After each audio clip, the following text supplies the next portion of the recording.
Halo, perkenalkan nama saya Puspa Beatri Hafiz, siswa Latsar Gelombang 5 Kelompok 2, CPNS Kementerian Pertahanan.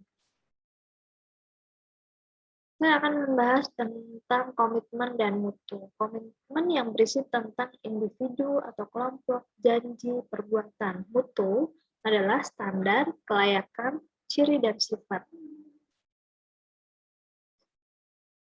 Efektivitas artinya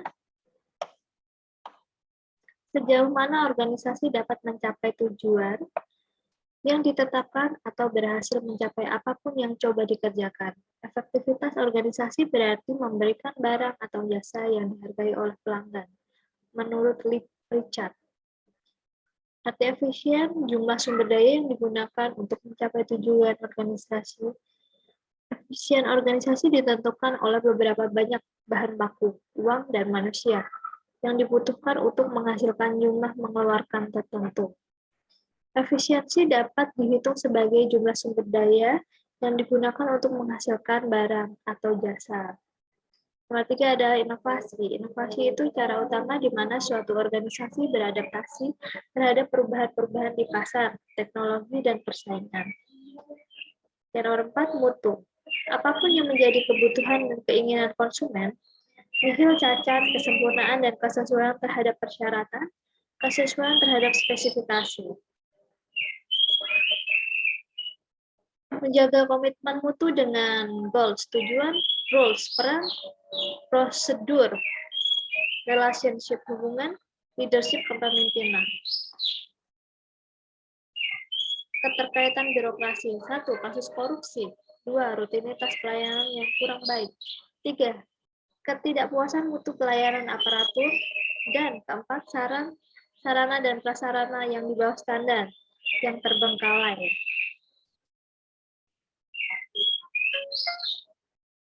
Nilai dasar orientasi mutu. 1. Komitmen pada kepuasan konsumen. 2. Cepat, tepat, ramah. 3. Melayani dengan hati. 4. Melindungi dan mengayomi. 5. Perbaikan berkelanjutan. Nilai-nilai dasar orientasi mutu.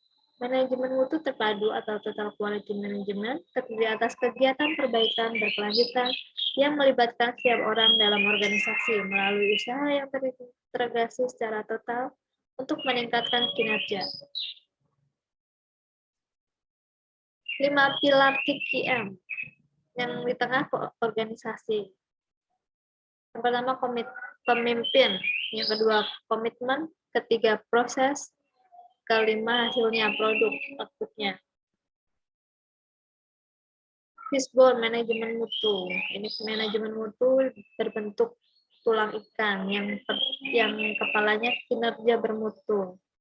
Yang tulang-tulang sirip-siripnya adalah perbaikan mutu, pengawasan mutu, rencana mutu, output atau outcome, implementasi dan pengawasan mutu, sosialisasi mutu, yang ekornya adalah yang di belakang, institusi pemerintah. Pendekatan PDCA. Dengan P-nya artinya plan, do-nya melakukan, C-nya cek, dengan mengecek barangnya, X-nya dengan mengevaluasi barang. Pendekatan inovasi. Inovasi barang dan jasa adalah cara utama di mana suatu organisasi beradaptasi terhadap perubahan-perubahan di pasar, teknologi, dan persaingan. Inovasi dapat diwujudkan dalam bentuk 1 produk, 2 layanan, 3 metode kerja, 4 sumber daya. 4 cara berinovasi. 1. Penemuan, yaitu dengan cara mengkreasikan suatu produk, jasa atau proses yang belum pernah dilakukan sebelumnya.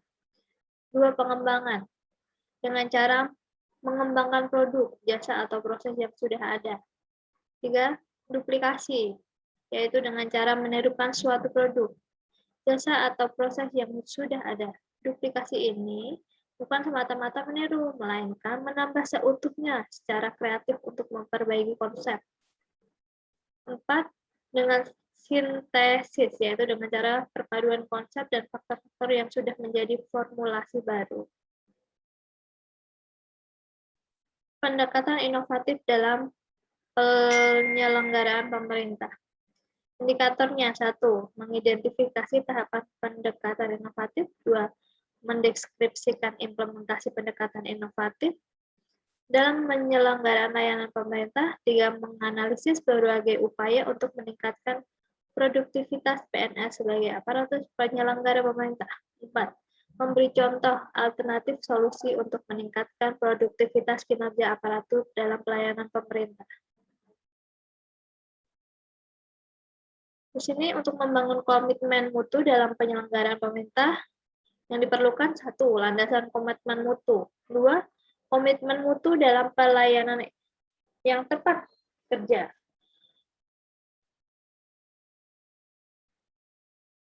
Berpikir kreatif, indikatornya adalah 1. Mengidentifikasi tahapan pendekatan inovatif. 2. Mendeskripsikan implementasi pendekatan inovatif dalam penyelenggaraan layanan pemerintah. 3. Menganalisis berbagai upaya untuk meningkatkan produktivitas PNS sebagai aparatur penyelenggara pemerintah. 4. Memberi contoh alternatif solusi untuk meningkatkan produktivitas kinerja aparatur dalam pelayanan publik. Aktualisasi nilai-nilai dasar komitmen mutu. 1.